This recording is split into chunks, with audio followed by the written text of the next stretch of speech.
Assalamualaikum warahmatullahi wabarakatuh. Alhamdulillah, wassalatu wassalamu ala rasulillah. Segala puji dan puja kehadirat Allah subhanahu wa ta'ala, juga salawat dan taslim kepada Nabi besar Muhammad sallallahu alaihi wasallam. Melanjutkan pada buku kita, Beginilah Mendidik Anak dalam Islam. Dan kita masih dalam bahasan sumber dan pedoman pendidikan Islam. Dan kita akan masuk insyaAllah pagi ini ke poin kelima, bersanding dengan orang-orang saleh. Dan ini berlanjut tentunya dari tema atau poin yang sebelumnya, masalah pentingnya ilmu dan ulama. Bagaimana kita duduk di majlis para ulama, belajar, dan juga kita mengkader anak-anak kita untuk bisa menjadi para penuntut ilmu, sehingga mereka pun menjadi ulama. Dan Imam Syafi'i mengingatkan kepada kita dalam statement beliau, aku melihat pemilik ilmu hidupnya mulia, walau dia dilahirkan dari orang tua terhina. Jadi misalnya, na'udzubillah, anak zina misal, kita bicara sesuatu yang paling buruk adalah anak zina misalnya. Tapi dia tumbuh di lingkungan, di pesantren misalnya, atau di satu tempat, misalnya rumah anak yatim, atau lingkungan yang mendidik dia secara agama. Misal ada orang yang mengambil dia, membesarkan, lalu disekolahkan. Maka tidak berpengaruh status orang tua dia yang tadinya berzina dengan keadaan dia sekarang. Apalagi kalau dia berilmu agama, maka akan mulia. Kata Imam Syafi'i rahimahullah, itu ada statementnya di halaman 169 ya, kita reviewkan ke belakang. Aku melihat pemilik ilmu hidupnya mulia, walau dia dilahirkan dari orang tua yang terhina. Ia terus menerus terangkat hingga sampai pada derajat yang tinggi dan mulia. Makin dia sibukkan dirinya pada ilmu, setiap hari sibuk dari ilmu ke ilmu, dari bahasan ini ke bahasan itu, dari bab ini ke bab itu, sampai setiap saat pun derajat dan kemuliaannya bertambah. Makin banyak ilmunya, makin mulia dia. Umat manusia mengikutinya dalam setiap keadaan. Laksana pengembala kambing kesana kesini diikuti hewan piaraan. Kapan dia sudah sampai pada tingkat alim, maka orang akan butuh fatwanya, menanyakan tentang hukum, mana boleh, mana tidak boleh. Dan apa yang sudah dia keluarkan, dia contohkan, maka akan dicontoh juga bagi masyarakat. Maka Imam Syafi'i menggambarkan dia seperti penggembala domba yang diikuti oleh domba-domba peliharaannya. Maksudnya orang mengikuti dia ke sana sini. Jikalau tanpa ilmu, umat manusia tidak merasa bahagia dan tidak mengenal halal dan haram. Artinya, kalau orang justru sebaliknya tidak mau belajar, maka yang ada adalah kehinaan bagi dia. Karena ilmu agama ini bukan pilihan, tapi kewajiban. Bapak Ibu duduk di majelis seperti ini bukan pilihan. Bukan bilang kapan saya ada waktu, kalau saya lagi mood, saya lagi mau. Nggak bisa begitu. Dan ingat, agama itu akan terlihat dan terasa kalau kita menunjukkan kebutuhan kita padanya. Dan agama sangat jauh dan tidak membutuhkan orang-orang yang memang jauh darinya. Kalau kita memang dasarnya tidak mau belajar segala macam, maka kita akan merasa agama itu tidak penting dan jauh dari kita. Sementara dia panduan hidup. Dengan dialah kita tahu mana halal, mana haram. Kita tahu mana makanan, minuman, pakaian, dan segala macam pergaulan, pendapatan yang boleh dan tidak boleh. Dengan agama itu. Harus Bapak Ibu tanamkan dalam dirinya, kita yang butuh dengan ilmu agama ini. Dan bukan agama yang butuh dengan kita. Kita kalau menjauh, ya kita yang rugi. Dia tetap dibutuhkan oleh siapapun. Seperti itulah. Tanamkan ini sehingga tidak ada opsi dalam diri kita, oh saya kalau lagi nggak mood, lagi nggak mau, nggak usah lah. Tidak. Menuntut ilmu harus segera meluangkan waktunya datang, belajar. Bahkan pepatah mengatakan atau seorang penyair mengatakan, ilmu itu kalau kau berikan seluruh waktumu, 24 jam sehari dan 60 tahun misalnya hidup, dia tidak akan memberikan dari dirinya kecuali setengahnya saja. Apalagi kalau dasarnya orang malas, nggak mau belajar sama sekali. Seminggu sekali aja kurang. Saya pernah jelaskan Imam Nawawi rahimahullah sampai belum 40 tahun tapi karya tulisnya banyak sekali, dan sampai sekarang ratusan tahun setelah beliau meninggal tetap tersebar di mana-mana tulisannya. Kenal sekali Imam Nawawi rahimahullah. Maka beliau sampai tidak menikah gara-gara ingin sibuk dengan menuntut ilmu. Satu hari dia belajar 13 kitab dari 13 guru. Bagaimana membagi waktu itu luar biasa. Tapi mereka saking cintanya dengan ilmu itu. Ingat kata ulama, ilmu itu lebih kita butuhkan daripada makanan di saat lapar, minuman pada saat haus, dan tempat istirahat atau tempat tidur pada saat kita capek dan ngantuk. Karena dengan ilmu agama kita jadi tahu sebelum makan, makanan mana yang boleh dan tidak boleh. Sebelum minum, minuman mana yang boleh dan tidak boleh. Sebelum istirahat, tempat tidur mana yang boleh dan tidak boleh. Semuanya itu dipandu oleh agama. Juga beliau mengatakan, Imam Syafi'i rahimahullah di statement yang lain, di antara keutamaan ilmu kepada orang yang menuntutnya, semua umat manusia dijadikan sebagai pelayannya. Orang memiliki ilmu, orang semua siap melayaninya. Kita pada saat melihat figur ulama, kita merasa berbicara aja sama dia punya nilai. Mengikuti dari belakang punya nilai. Zaman sekarang mungkin orang duduk, ngobrol, foto, segala macam. Dianggap itu sebuah kedudukan yang tinggi. Padahal sebenarnya tidak ada apa-apa, sesuatu yang biasa saja. Gitu. Tetapi subhanallah, kata Imam Syafi'i, ini zaman dulu beliau sudah bicara. Di antara keutamaan ilmu kepada orang yang menuntutnya, semua umat manusia dijadikan sebagai pelayannya. Maksudnya, coba melayani dia. Wajib menjaga ilmu laksana orang, menjaga harga diri dan kehormatannya. Oleh karena itu, supaya kita mulia, maka wajib menjaga ilmu itu. Sering hadir, hafalkan, amalkan.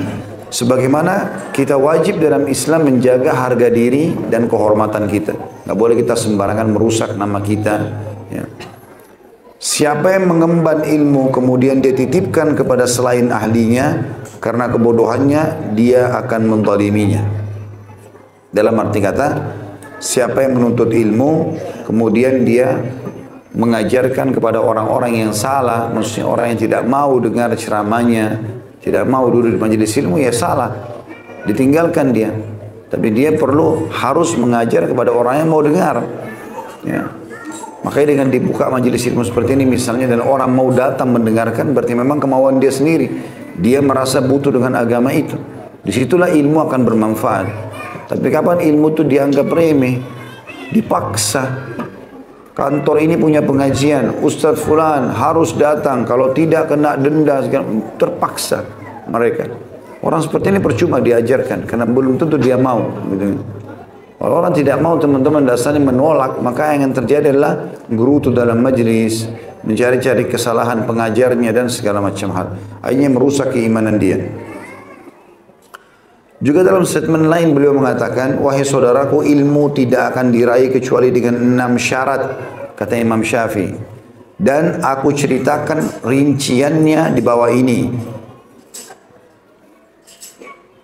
Setiap ilmu selain Al-Quran akan menyibukkan diri kecuali ilmu hadis dan fikih dalam beragama. Jadi maksudnya, kita baca dulu 6 syarat tadi. Cerdik, cerdas maksudnya. Saya ulangi kembali ya. Wahai saudaraku, ilmu tidak akan diraih kecuali dengan 6 syarat, kata Imam Syafi'i, dan aku akan ceritakan rinciannya di bawah ini. Yang pertama, cerdik, cerdas. Ya, artinya memang dia faham apa yang diucapkan, dia coba berusaha meraihnya, dan yang paling mudah untuk membuat kita cerdas adalah niat yang ikhlas untuk menuntut ilmu itu. Nanti Allah mudahkan kecerdasan itu datang. Kita faham dan mau mengamalkan. Kemudian perhatian yang tinggi. Ada orang datang dalam majelis ilmu sibuk, bawa buku, bawa kertas, bawa pulpen, tulis, dengarin, apa segala macam, pulang ke rumah diulangi. Apa yang telah terekam, misalnya kayak kita sekarang di media sudah ada, Masya Allah. Maka itu perhatian yang tinggi. Jadi bukan hanya sekedar datang, duduk, masuk telinga kanan, keluar telinga kiri, enggak. Ilmu akan diraih dengan perhatian tinggi, memang kita peduli. Ya. Kemudian yang ketiga, sungguh-sungguh. Benar-benar mau belajar. Yang keempat, bekal.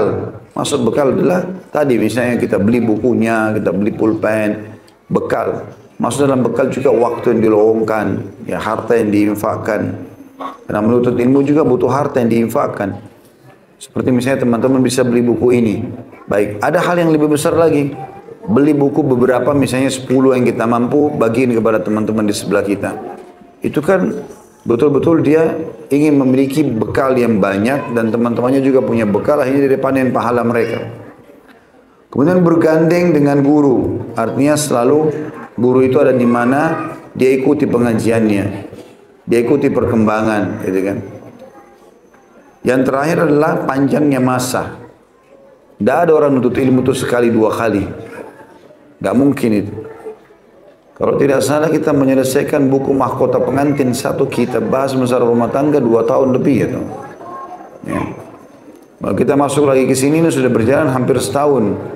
Buku kita bahas ini. Masa itu butuh waktu untuk menuntut ilmu. Makin panjang waktu dihabiskan untuk menuntut ilmu, maka makin banyak manfaat yang diambil. Juga beliau mengatakan, Imam Syafi'i pasti statementnya, tapi dalam nasihat yang lain ya. Beliau mengatakan setiap ilmu selain Al-Quran akan menyibukkan diri kecuali ilmu hadis dan fikih dalam beragama. Maksudnya kalau kita belajar Al-Quran, belajar hadis, belajar fikih, ini kesibukan kita padanya bermanfaat. Karena kita jadi tahu apa yang harus kita lakukan pada saat interaksi di dunia ini, baik untuk kebutuhan kita pribadi atau interaksi dengan manusia, juga hubungan kita dengan Tuhan kita. Selain daripada ini, ilmu-ilmu umum, kata beliau, justru bisa menyibukkan diri pada hal-hal yang tidak bermanfaat. Maksudnya, sibuk hanya sekedar cari duit saja. Sekarang kejar sarjana jurusan umum. Tujuannya hanya cari kerja, jadi pegawai orang, selesai. Umumnya seperti itu. Tentu bukan tidak boleh ya, boleh saja. Tetapi yang beliau ingin dipesankan adalah jangan lupa ilmu agama dahulukan dari ilmu umummu itu. Ilmu adalah yang berdasarkan riwayat dan sanad, maka selain itu hanya was-was syaitan.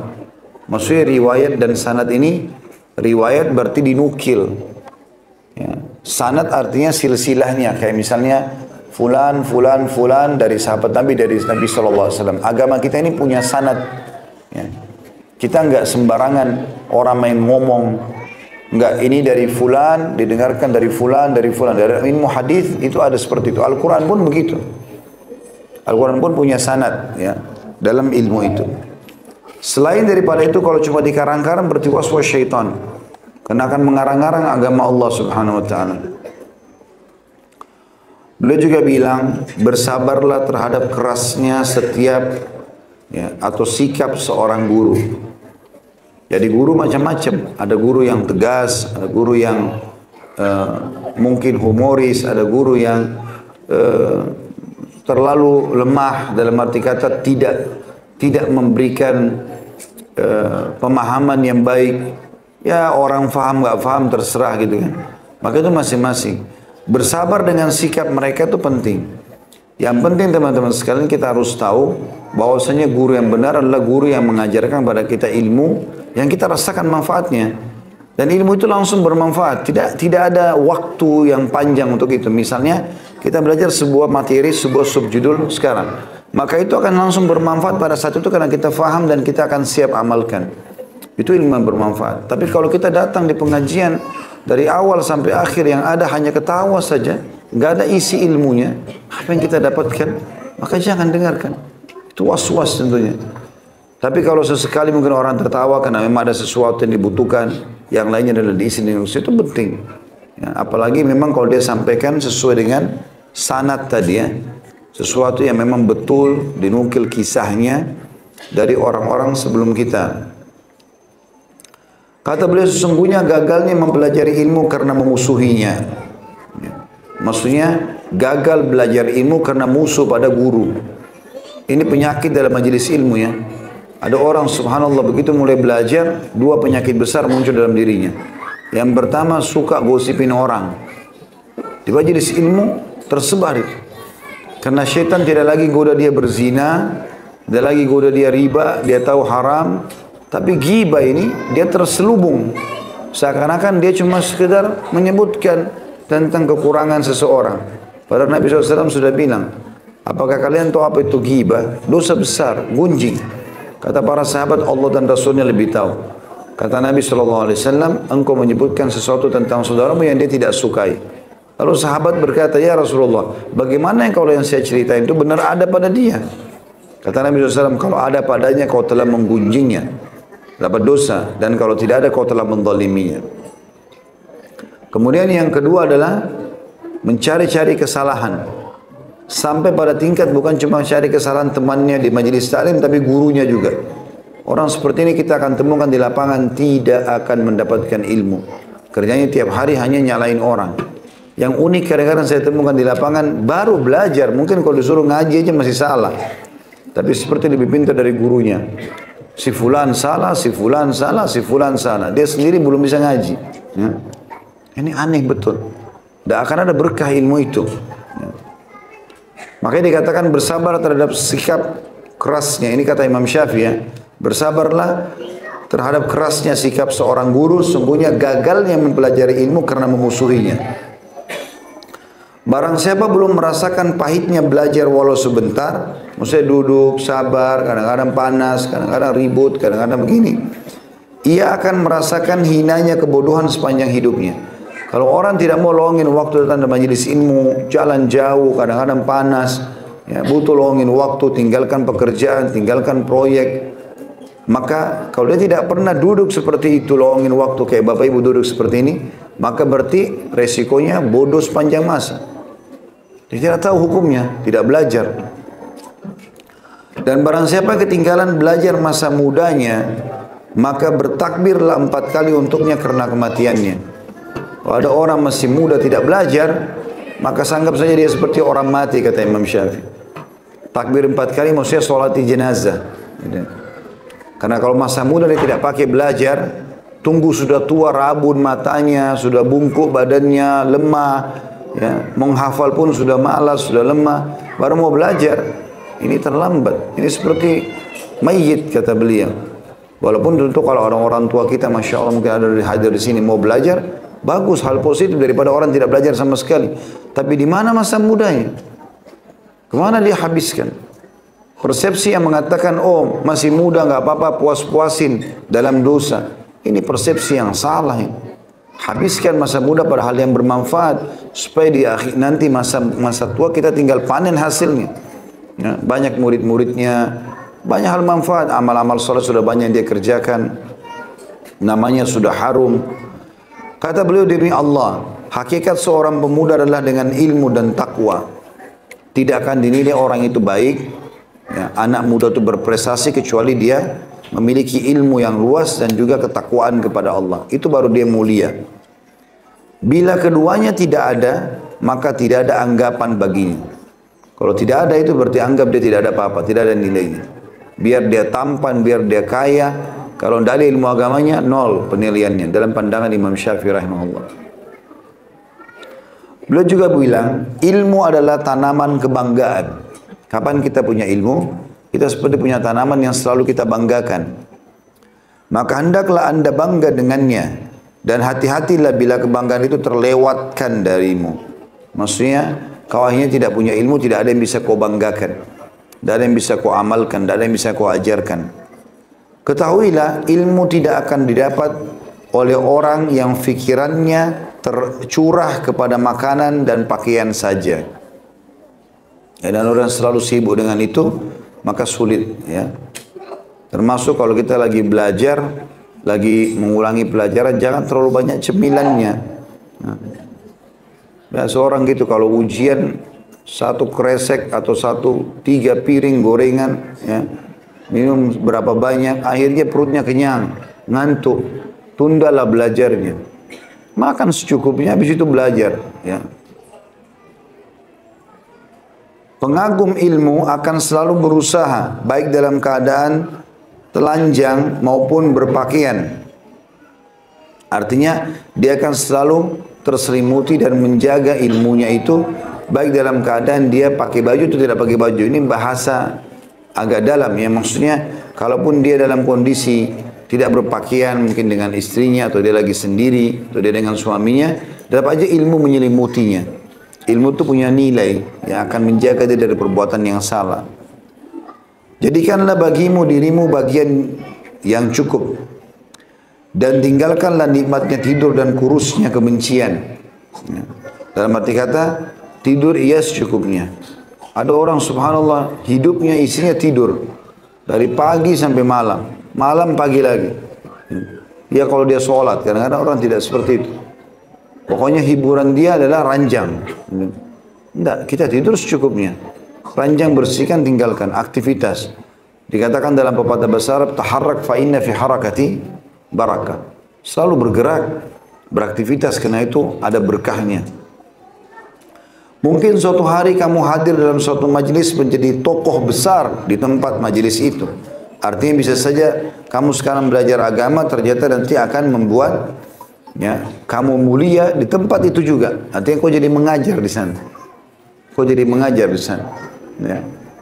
Kami ingat dulu subhanallah waktu masih belajar di pesantren di Makassar. Kemudian sempat belajar di beberapa tempat gitu ya. Subhanallah sekarang saya kembali saya bisa mengajar ke tempat itu. Ini perkataan Imam Syafi'i rahimahullah sangat tepat pada tempatnya. Artinya bukan mustahil satu waktu kita malah mengajar di tempat-tempat itu. Karena kita coba belajar. Walaupun saya sama Bapak Ibu kita penuntut ilmu ya.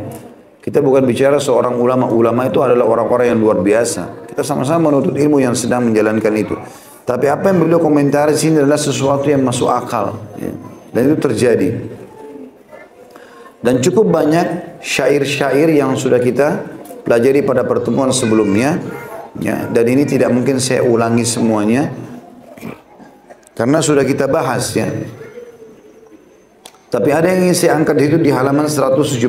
Kita pindah ke sebelahnya langsung. Dari At-Tabarani, dari Abu Umamah radhiyallahu anhu dia berkata, Rasulullah SAW bersabda, Luqman berkata kepada anak-anaknya, wahai anakku, tetaplah kamu berada di majlis para ulama. Di mana ada ulama, kau selalu hadir di sana. Dan dengarlah petua para ahli hikmah. Ahli hikmah maksudnya ahli ilmu. Selalu dengarkan nasihat-nasihat mereka, kata-kata hikmah mereka, jadikan pegangan hidupmu. Sebab Allah menghidupkan hati yang mati dengan cahaya hikmah. Sebagaimana menghidupkan bumi yang mati dengan air hujan. Ini statement yang sangat hikmah sekali. Bagaimana seseorang itu selalu menjadikan orang-orang yang alim bersama, atau dia selalu bersama orang alim agar dia kena tampiasan ilmunya dan keberkahannya. Ya, apalagi kalau Allah SWT berikan taufik, dia bisa mengambil semua ilmu dari orang itu, luar biasa. Baik, kita masuk teman-teman sekalian ke poin yang kelima, bersanding dengan orang-orang saleh. Dikatakan ini adalah sumber yang paling penting dalam pendidikan Islam yang benar, kata penulis. Karena Allah telah menganjurkan kepada para pendidik dalam firman-Nya dalam surah Al-Kahfi ayat 28, A'udzu billahi minasyaitonir rajim wasbir nafsaka ma'al ladzina yad'una rabbahum bil ghadati wal 'ashyi yuriduna wajha wa la ta'du 'ainaka 'anhum turidu zinatal hayatid dunya wa la tuti' man aghfalna qalbahu 'an dzikrina wattaba'a hawahu wa kana amruhu furuta. Dan bersabarlah kamu bersama orang-orang yang menyuruh Tuhan mereka di pagi dan senja hari, di mana mereka mencari wajahnya Allah. Dan janganlah kedua matamu berpaling dari mereka karena menginginkan perhiasan kehidupan dunia ini. Dan janganlah kamu menaati orang yang hatinya telah kami lalaikan dari mengingat kami, serta menuruti hawa nafsunya dan keadaannya itu melewati batas.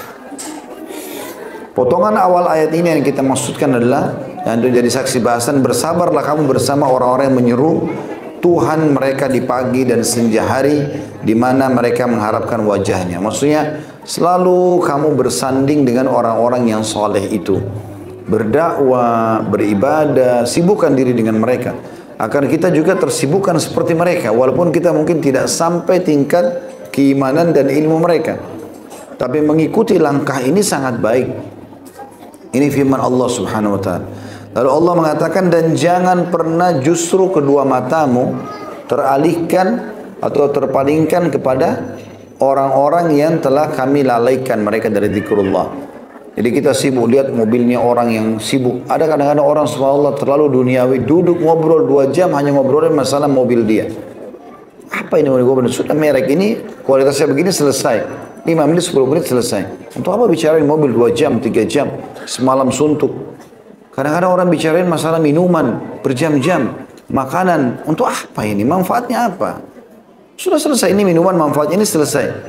Karena orang beriman itu, orang yang menuntut ilmu itu selalu haus dengan ilmu. Ada informasi selesai, dapat ya sudah. Dia pindah lagi, informasi apa lagi? Tidak usah waktunya kosong, tidak ada gunanya. Karena kita memiliki banyak sekali kapasitas yang harus kita maksimalkan dalam diri kita. Di otak kita ini banyak sekali tempat-tempat yang lowong, yang kosong, yang belum dipakai. Pakai untuk menghafal, berpikir hal-hal yang baik. Tinggalkan hal-hal yang sia-sia ini ya. Kadang itu saya temukan orang ngobrol lama kadang-kadang hal yang tidak penting sama sekali. Subhanallah, tidak penting. Tidak ada manfaatnya buat dia dunia juga akhirat. Sampai Atha bin Abi Rabah rahimahullah berkata, semestinya seseorang antara kita malu kalau dia datang hari kiamat, sementara di buku amalnya tidak ada urusan akhirat, tidak ada urusan dunianya. Dunia pun tidak ada manfaatnya buat dia. Karena ngomong masalah makanan yang habis, minuman yang habis, untuk apa? Kecuali kita belajar tentang resep tertentu dan untuk masak mungkin. Tapi kalau hanya ngobrolin satu makanan, oh makanan itu enak, makanan ini enak, makanan itu enak, terlalu banyak buang waktu untuk itu. Apa gunanya? Pakaian sudah, beli yang satu cukup, cocok, beli, pakai, selesai gitu. Tapi sibuk dengan pakaian, kemudian dalam arti kata menghabiskan waktu yang banyak berjam-jam Anda bicarakan masalah itu. Kecuali dia tukang jahit, mungkin. Tapi kalau orang di majelis bicara masalah baju berjam-jam untuk apa?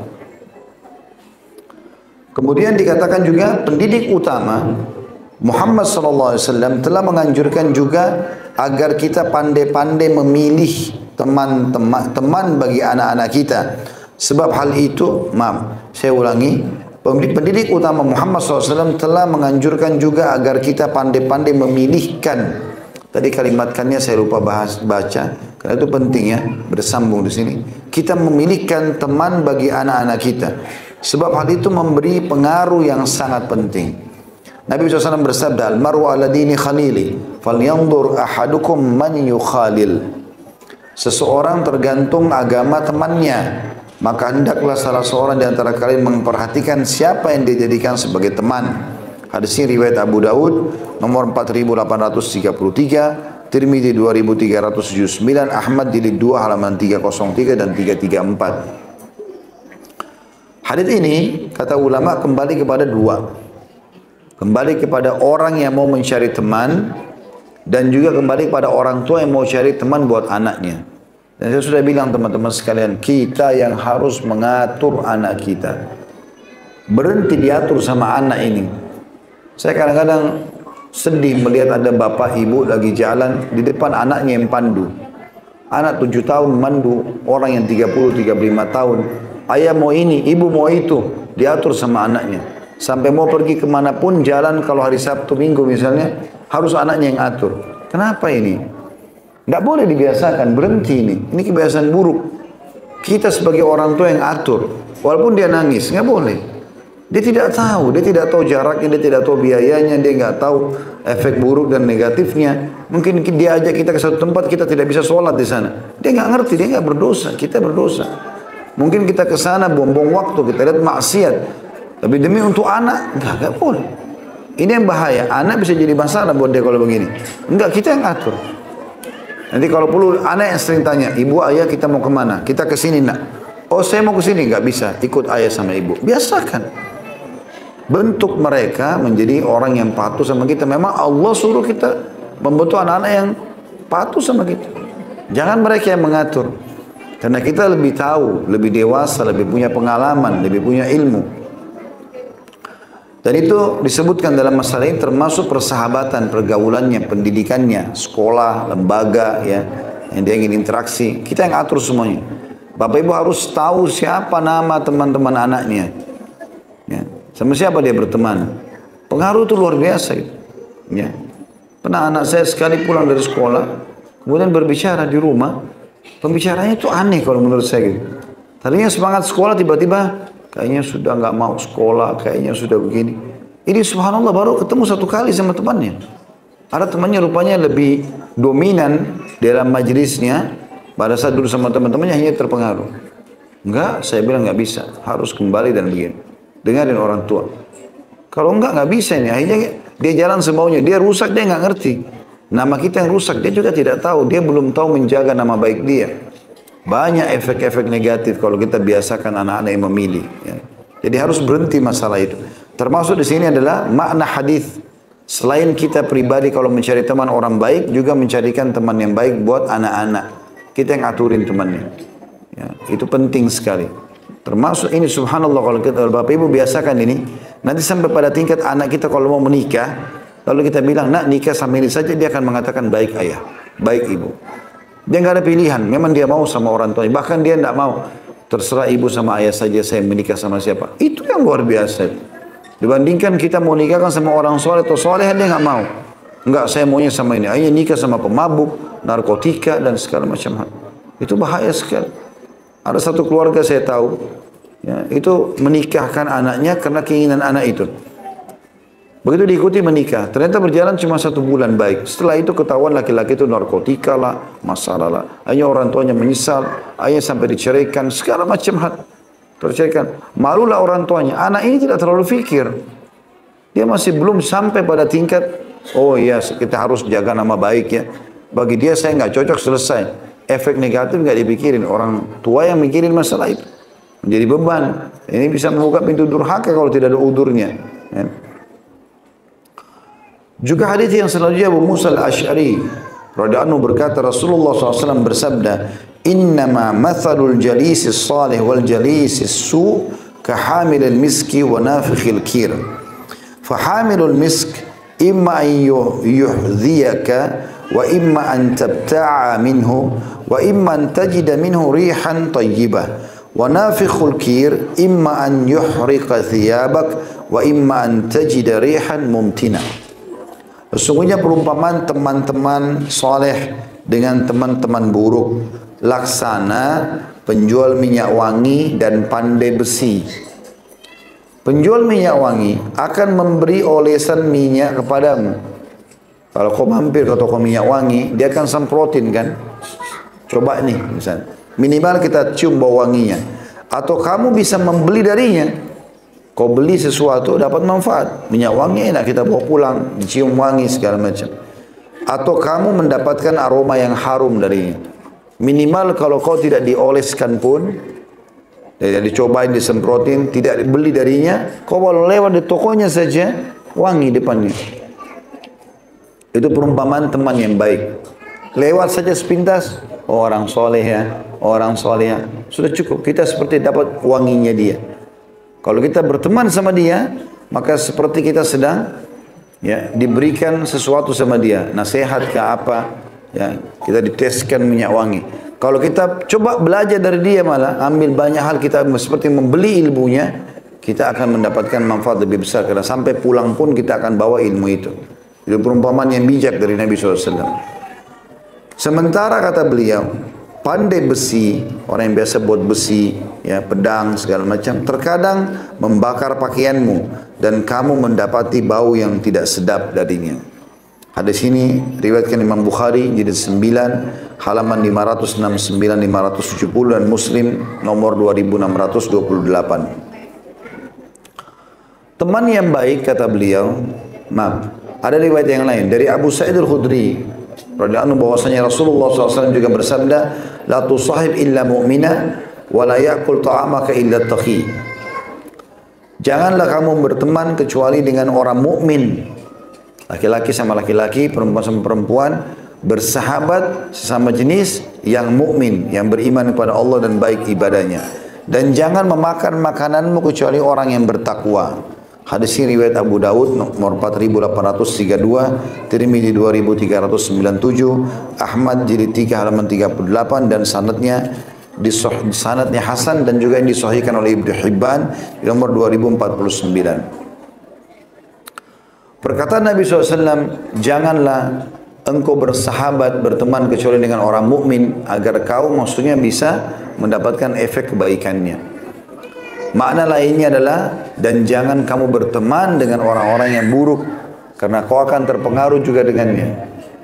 Kemudian makna jangan memakan makananmu kecuali orang yang bertakwa, artinya biasanya kita kasih makanan orang kan itu karena ada persahabatan ya, kita traktir makan, jalan sama-sama. Jangan pernah menjadi temanmu jalan makan bersama kecuali orang-orang bertakwa. Karena kalau orang bertakwa, kita berikan makan, misalnya kita traktir, dia makin kuat beribadah, kita panen pahala dia. Tapi kalau ahli maksiat, kalau kita berikan makan, lalu dia tambah kuat bermaksiat, kita panen dosanya. Kata beliau, teman yang baik merupakan nikmat yang agung. yang soleh maksudnya, sebab dia akan selalu mengingatkanmu kepada Allah ketika alpa, membantumu ketika sedang berzikir, menolongmu ketika kamu butuh, memberimu ketika kamu meminta. Apabila kau ingin mengenali jati diri dan akhlak seseorang, maka lihatlah kepada teman-temannya. Jika teman-temannya orang baik, maka dia telah mendapatkan kebaikan yang sangat banyak. Dan bila mana mereka adalah orang-orang buruk, maka dia akan terpengaruh dengan keburukan teman-temannya. Sebab setiap manusia selalu condong kepada teman gaulnya. Abu Hurairah menyampaikan sebuah riwayat radhiyallahu anhu, dia berkata, Nabi SAW bersabda berhubungan dengan tadi paragraf itu ya, bahwasanya kita ya bisa menilai orang dengan teman-teman bergaulnya. Walaupun dia kelihatan baik, kalau teman-teman jalannya semua buruk, berarti dia buruk. Begitu tolak ukurnya. Nah, tidak mungkin dia mau berteman sama mereka kecuali dia sama dengan mereka. Dan kalau dia berteman sama orang-orang baik, berarti dia juga orang baik. Walaupun ada kekurangan dari dia gitu. Karena dia mau coba memperbaiki diri dia. Kata Nabi SAW berhubungan dengan masalah itu, an-nasu ma'adinu kama'adini zahabi wal fidda, khiyaruhum fil jahiliyati khiyaruhum fil islami idha faqihu, wal arwahu junudun mujannada, fama ta'arafa minhu i'talaf, wa ma tanakara minhu ikhtalaf. Manusia itu ibarat barang tambang, sebagaimana barang tambangnya emas dan perak. Yang terbaik di antara mereka pada masa jahiliyah, zaman jahiliyah akan menjadi yang terbaik dalam Islam bila mereka faham agama. Dan ruh-ruh adalah pasukan-pasukan yang disusun. Bila saling mengenal, maka saling rukun. Dan bila saling mengingkari, maka saling berselisih. Hadis ini diriwayatkan oleh Bukhari di jilid 6 halaman 263 dan Muslim nomor 2638. Artinya, kalau kita mau tahu diri kita baik atau tidak, lihat kecenderungan kita bersahabat sama siapa. Kalau kita cenderung suka dengan orang baik, orang soleh dan soleha, berarti sudah ada potensi kebaikan dalam diri kita. Tapi kalau kita lebih suka bertemu dengan orang-orang yang buruk, fasik, maka berarti kita buruk sudah. Begitu tolak ukurnya. Karena memang kecenderungan jiwa itu ada. Dalam hadis ini dijelaskan, kalau jiwa itu baik, dia akan cenderung dengan kebaikan. Jiwa itu buruk, dia akan cenderung dengan keburukan. Bapak Ibu bisa nilai dirinya sendiri. Kalau kita ada cenderung dengan orang buruk, berarti kita harus segera minta tolong kepada Allah, ditinggalkan dari mereka, dijauhkan, kemudian kita beralih kepada orang-orang yang baik. Mirip sebenarnya dengan makanan yang enak, nikmat, wangi, dengan makanan yang busuk. Kalau kita cenderung memakan yang busuk, berarti jiwa kita nggak baikin. Kok bisa mau makan yang racun? Sudah rusak. Tapi kalau jiwa kita masih mau makan yang baik, maka berarti kita baik. Seperti itulah. Kita mau kesehatan. Gambarannya seperti itu. Kemudian dikatakan oleh penulis sini, Ibnu Abdissalam berkata, yang dimaksud saling ta'aruf atau saling kenal dan tanakur, saling mengingkari dalam hadis. Kalau jiwa itu sama-sama baik, pasti mereka akan saling berkumpul, dan kalau mereka tidak cocok atau saling mengingkari maka akan berpisah. Adalah kesamaan dan perbedaan dalam karakter dan sifat. Sebab seseorang bila berbeda sifat akan saling berbeda dan tidak bisa bertemu. Sesuatu yang tidak diketahui akan diingkari karena tidak ada pengetahuan. Maka ini bagian dari ungkapan majaz tashbih, atau sesuatu yang tidak selaras mirip dengan sesuatu yang tidak diketahui, dan yang selaras mirip dengan yang diketahui. Ibnu Jauzi berkata atau berkomentar tentang hadis di atas, bahwa barang siapa yang timbul kebencian dalam hati terhadap orang baik dan orang soleh, hendaklah dia mencari sumber penyebabnya, lalu berusaha untuk melenyapkannya dan mengikis habis sifat tersebut atau sebaliknya. Artinya, kalau tiba-tiba teman-teman kita benci dengan seseorang yang saleh, tanda tanya, kenapa kita benci dia? Was-was syaitan pasti, nggak mungkin. Orang itu dekatkan diri kepada Allah, tiap hari dia ibadah kepada Allah, lalu kita benci, aneh. Jadi kan?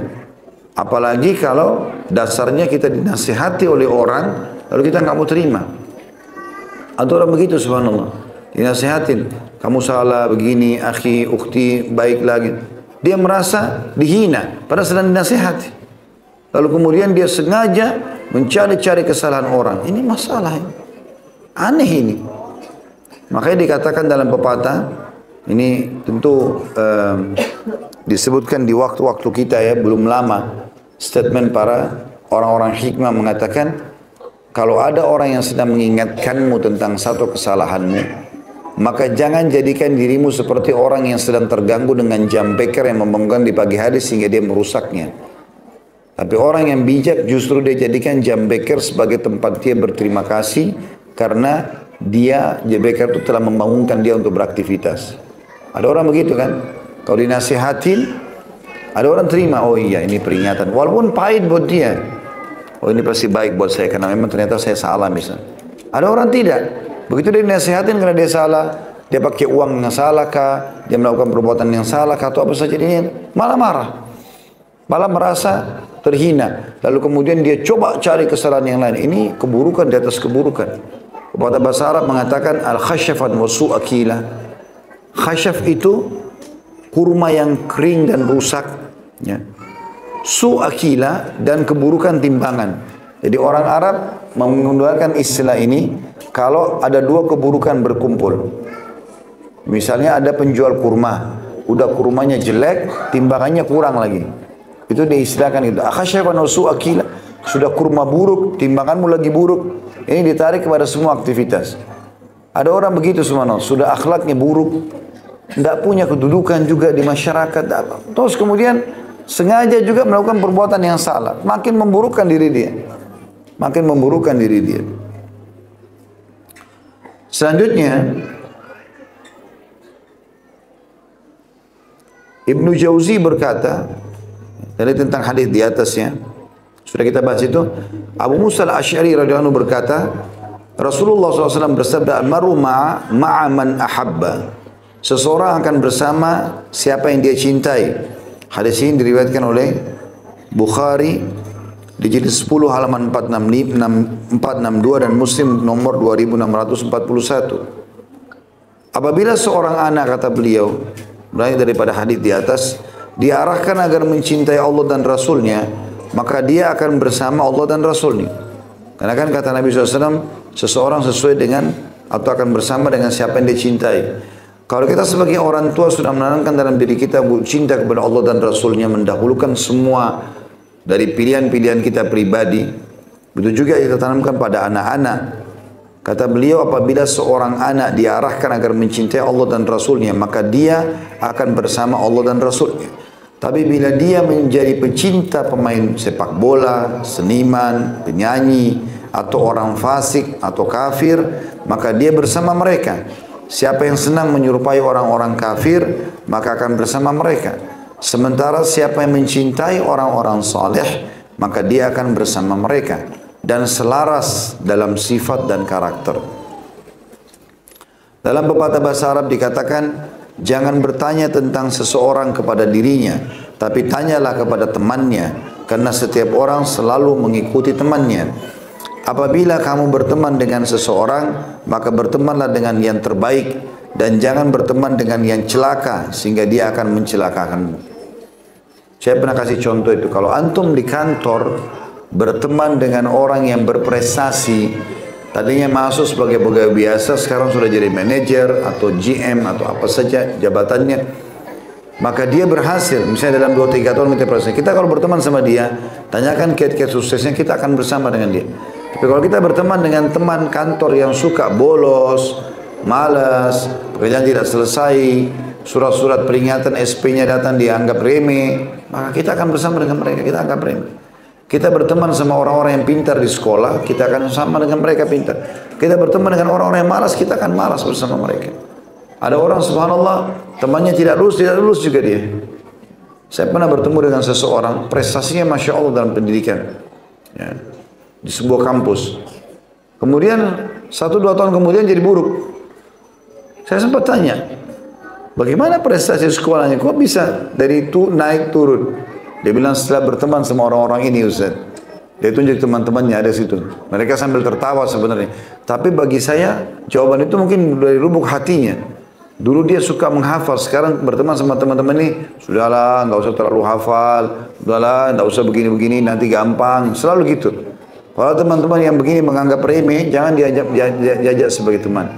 Tapi kalau ada orang yang serius, kita bicara sesuatu, oh ya benar tuh, jangan, oh ya benar tuh, harus begini, itu positif.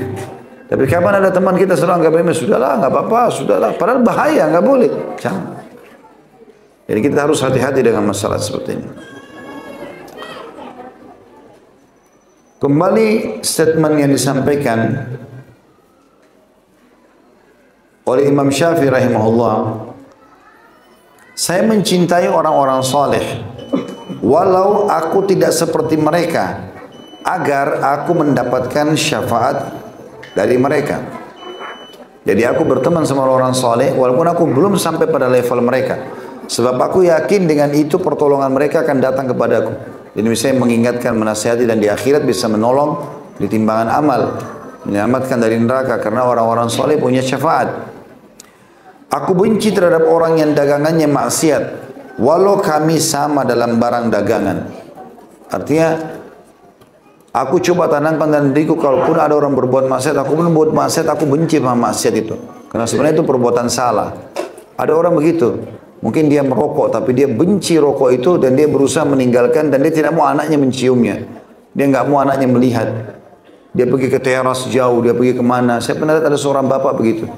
Saya tanya kenapa? Saya nggak mau anak-anak melihat, saya tahu ini salah. Itu masih mending gitu loh, dibanding, dan dia memang benci perbuatan itu sehingga dia tidak mau. Ada orang tidak, depan anaknya, depan istrinya. Sampai kemarin saya waktu di Jerman ketemu sama satu orang mu'allaf, suami istrinya orang Indonesia. Rupanya saya tidak, dia kebetulan ngantar kami pakai kendaranya, kemudian dia masih merokok. Terus tanya masalah rokok ini gimana gini. Saya berikan sebuah statement membuat dia berpikir gitu. Saya sempat bilang, kalau seandainya Anda menganggap rokok ini baik, coba berikan kepada istri dan anak. Mau nggak? Beli 3 bungkus bagi-bagi, anak kasih juga. Seperti kalau kita beli permen, beli es krim, nggak mau. Kata nggak mau itu satu hal fitrah sebenarnya, menganggap itu tidak baik. Sudah cukup itu sebuah fitrah manusiawi supaya bisa secara rasional dia meninggalkan itu. Salah seorang ulama salaf mengomentari ucapan beliau, Imam Syafi'i berkata, engkau mencintai orang-orang saleh dan engkau termasuk di antara mereka, dan cinta terhadap suatu kaum akan menyusul dengan jemaahnya. Engkau membenci dagangan maksiat mereka, maka Allah melindungimu dari barang dagangan tersebut. Maksudnya Imam Syafi'i kan pernah ucapkan kalimat ini. Sampai Imam Syafi'i meninggal, ada satu ulama datang menanggapi statement beliau. Mengatakan Imam Syafi'i dengan perkataannya itu Allah berikan. Jadi kata beliau, engkau mencintai orang-orang saleh, maksudnya engkau hai Syafi'i, waktu hidup dulu kau suka orang-orang saleh, dan engkau termasuk di antara mereka. Maka Allah jadikan kau orang soleh sekarang, namamu harum, orang taunya kau orang soleh, madhabnya diikuti. Dan cinta terhadap satu kaum akan menyusul dengan jemaahnya. Maksudnya karena kau cinta orang-orang soleh, kau sekarang termasuk golongan orang-orang soleh itu. Engkau membenci dagangan maksiat mereka. Engkau mengatakan, tadi kan Imam Syafi'i bilang, dan aku membenci barang dagangan orang maksiat, walaupun aku punya dagangan yang sama, ada keinginan juga buat dosa. Maka kata orang ini, engkau hai Syafi'i membenci dagangan maksiat mereka, maka Allah melindungimu dari barang orang atau barang dagangan tersebut. Bertakwalah kepada Allah, kata penulis, wahai para pendidik, dan memilih dalam memilihkan sahabat bagi anak-anakmu, karena seorang pendidik harus memilihkan bagi anak-anaknya sahabat yang terbaik, seperti memilihkan jenis makanan dan pakaian yang terbaik dan terindah. Jadi paragraf ini yang selalu saya bilang ya, jangan kasih anak-anak milih, jangan kasih anak-anak milih makanan, minuman, pakaian, bapak ibu yang pilih, mau warnanya, mau jenisnya, mau bentuknya kita yang pilih, dan tentu kita sesuaikan dengan syariat yang halal, pakaian yang halal, jadi biar dia ikut. Jangan kasih pilihan kepada mereka, karena itu berbahaya, mereka nggak faham. Berhati-hatilah dalam sikap menjadikan orang-orang kafir, musyrik, dan fasik dari kalangan pemain sepak bola, seniman, penyanyi, dan pemain musik sebagai idola dan panutan anak-anak kita. Karena Allah SWT telah berfirman dalam surah Imran ayat 100, A'udzu billahi minasyaitonir rajim. Ya ayyuhalladzina amanu in tuti'u fariqan minal ladzina utul kitaba yuruddukum ba'da imanikum kafirin. Wahai orang-orang yang beriman, jika kalian mengikuti segolongan dari orang-orang yang diberi kitab, niscaya mereka akan mengembalikan kalian menjadi orang-orang kafir setelah kalian beriman. Jadi berdiskusi, berteman sama orang kafir ini dilarang. Kenal boleh. Permasalahannya adalah mereka pasti jalan dengan agama mereka. Walaupun mereka sukses. Misal ada seorang pengusaha sukses, tapi orang kafir. Kita sebagai muslim tidak usah kita tanya dia. Untuk apa? Tanya figuritas muslim yang sukses. Dan kita tidak kehabisan figur. Cukup Nabi Muhammad SAW sebagai figur. Terlalu banyak contoh dalam kehidupan beliau. Rumah tangga, sosial, ekonomi banyak. Dalilnya wahyu lagi. Mau dilengkapkan lagi, ada puluhan ribu sahabat Nabi. Yang kaya raya, Abu Bakar, Uthman, Abdurrahman ibn Auf, dan seterusnya orang-orang kaya. Orang-orang yang pejuang, pemberani. Banyak sahabat Nabi yang pemberani. Orang-orang yang ahli perang. Orang-orang yang ahli kehidupan, orang yang suka bersedekah. Orang yang semua ada. Kalau kita bertanya pada orang kafir, maka misal dia menggunakan sistem ribawi. Dia menggunakan sistem haram. Maka dia akan ceritakan kepada kita, seperti ini loh caranya bisnis itu. Maka kita akan terpengaruh. Kan seperti itu. Jadi menjadikan, kenal mereka boleh. Tapi menjadikan idola enggak. Sampai di sini penulis menekankan masalah pemain bola misal. Kenal iya. Oh iya tahu ada pemain bola begini. Tapi idola enggak. Karena kalau jadi idola mereka orang kafir. Akhirnya dia pasang tato, kita juga tertarik mau pasang tato. Dia cukur rambutnya begini, kita akan ikuti. Dan ini yang kata Nabi SAW, man tasyabaha biqaumin fahuwa minhum. Siapa yang menyerupai satu kaum maka dia sama dengan mereka. Lama-lama nanti kita akan ikuti makanan favoritnya. Dengan favoritnya dia minum khamar, kita minum khamar juga.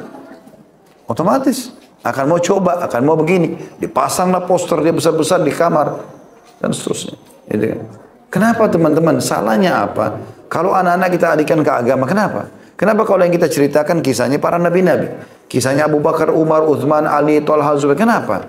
Kenapa kalau mereka tidak kenal seniman barat? Kenapa kalau mereka tidak kenal ilmuwan barat yang maksudnya yang memang seperti para filosof misalnya, yang pikiran mereka ateis, tidak mengenal Tuhan? Kita nggak butuhkan semua ini. Saya pernah jelaskan ya, mayoritas ilmu pengetahuan sekarang pun itu berkembang dari kalangan muslimin. Cuma ditutupi oleh ahli-ahli sejarah. Saya pernah jelaskan itu. Seperti Abbas bin Akhnas rahimahullah, orang yang terkenal pertama menemukan teori pembuatan pesawat terbang. Diterjemahkan bukunya oleh dua orang anak muda dari Inggris, orang non-muslim, lalu kemudian dianggap mereka yang menemukan teori itu. Kemudian ada juga Al-Jaziri yang menemukan aliran listrik. Kita tahu Thomas Edison, ternyata dia ditemukan dalam buku-buku sejarah Islam, memang dia menemukan pertama aluran listrik itu. Ya, adanya kayak aki, positif, negatif dan seterusnya. Itu ada teori-teori dan ada peninggalan mereka, bukan tidak ada. Bahkan pemerintah Spanyol sekarang masih menyimpan peninggalan mereka karena mereka berkembang di sana. Ada yang mengembangkan teori-teori rumus matematika, tapi mereka tidak bisa hapus namanya, diistilahkan dengan Al-Jabbar. Itu pemiliknya namanya Abdul Jabbar, seorang muslim, dan banyak sekali. Cuma sayang kita hilang dari sejarah itu, kita tidak tahu, kita tidak ikuti lagi sehingga kita lupa. Bahkan banyak figur-figur tokoh Islam dijadikan sebagai momok yang menakutkan. Zombie bagi bapak ibu itu serem atau tidak? Hah? Fahamnya zombie itu apa? Penghisap darah syaitan ya. Sudah tahu belum zombie itu seorang mujahid muslim dari Afrika. Karena dia dulu paling banyak mengalahkan, membatalkan serangan-serangan pasukan salib. Oleh orang-orang salib ini disebarkan kalau zombie itu momok yang menakutkan. Padahal itu nama seorang tokoh. Ya. Teman-teman saya sarankan nonton cuplikan YouTube. Ada seseorang yang bernama Jihad Turbani. Ya. Ditulis saja Jihad Turbani, ada puluhan episode dia. Anak muda ini dari Palestina, sehingga saya umurnya masih 32 tahun. Tapi dia coba mengungkap itu. Ini loh, sejarah ini yang kita punya. Mereka dustakan, mereka balik dengan ini. Begitu, didatangkan sama dia. Dan sudah ada tulisan bahasa Indonesia. Walaupun dia dalam bahasa Arab. Orang ini perlu kita ikuti kisahnya. Karena saya coba ikuti cuplikan di YouTube itu. Masya Allah gitu. Saya lihat banyak sekali hal yang diungkap sama dia yang sangat ilmiah. Terutama termasuk juga ilmuwan-ilmuwan muslim yang paling banyak. Ya, sampai sekarang petah yang paling diakui adalah seorang Muslim dari Turki dulu, dari Turki Utsmani, pemilik peta dunia yang paling baik adalah dia. Tapi nggak ada yang kenal namanya orang-orang Muslim. Dikenal tokoh-tokoh orang non-Muslim. Jadi seakan-akan kita kehilangan figur, padahal sebenarnya kita kaya dengan figur itu. Kita tutup dengan ini, tentunya ini statement yang terakhir dalam bab kita masalah sumber dan pedoman pendidikan Islam. Insya Allah kita akan datang, masuk nanti di Kamis akan datang bab keempat masalah ibadah ya. Saya akan bacakan sampai habis dulu baru kita sholat insya Allah. Kata beliau, saya ulangi, bertakwalah kepada Allah wahai para pendidik dalam memilihkan sahabat bagi anak-anakmu. Karena seorang pendidik harus memilihkan bagi anak-anaknya sahabat yang terbaik. Dia yang pilih dan harus, bukan anaknya yang pilih. Seperti memilihkan jenis makanan dan pakaian yang terbaik dan terindah. Berhati-hatilah dari sikap menjadikan orang-orang kafir, musyrik dan orang fasik dari kalangan pemain sepak bola, seniman, penyanyi dan pemain musik sebagai idola dan panutan anak-anak kita. Karena Allah SWT telah berfirman, yang tadi sudah kita baca ayatnya ya, saya ulangi lagi, ya alladzina amanu in tuti'u fariqan minal ladzina utul kitaba yaruddukum ba'da imanikum kafirin. Hai orang-orang beriman, jika kalian mengikuti segolongan dari orang-orang yang diberi Alkitab, Yahudi dan Nasrani, niscaya mereka akan mengembalikan kamu atau kalian menjadi orang-orang kafir setelah kalian beriman. Ali Imran ayat 100. Maksudnya tahap demi tahap kita akan terpengaruh nanti kepada kehidupan mereka. Wahai sang pendidik yang beriman, sesungguhnya umat kita telah sampai pada kondisi yang sangat memilukan akibat tradisi ikut-ikutan dan menyerupai orang-orang kafir dan tidak bermoral. Mereka mencekoki kita dengan berbagai kotoran dan racun, baik dari sisi akidah, pemikiran maupun budaya. Sementara mereka juga menyalakan api peperangan dan permusuhan serta kebencian, sehingga mereka berusaha mengacak-acak persatuan kita, memecah belah kerukunan kita, dan mereka menebarkan di muka bumi ini atau di bumi Islam yang tercinta ini berbagai macam racun busuk dan pemikiran yang menghancurkan dan merusak. Selalu apa yang tersebar di barat tersebar di kita. Jadi tiba-tiba saja cuplikan film kah, cerita kartun kah. Jadi apa yang membentuk karakter buruknya orang-orang non-muslim terbentuk pada anak-anak kita. Kita juga orang tua dukung itu. Belikan tas, belikan pulpen, belikan buku tulis, semua gambarnya tokoh-tokoh yang aneh-aneh. Ya Spiderman, ya Batman, ya nggak masuk akal. Ya SpongeBob dan yang lain. Ya. Itu subhanallah, kartun SpongeBob itu di beberapa negara Eropa dilarang diputar.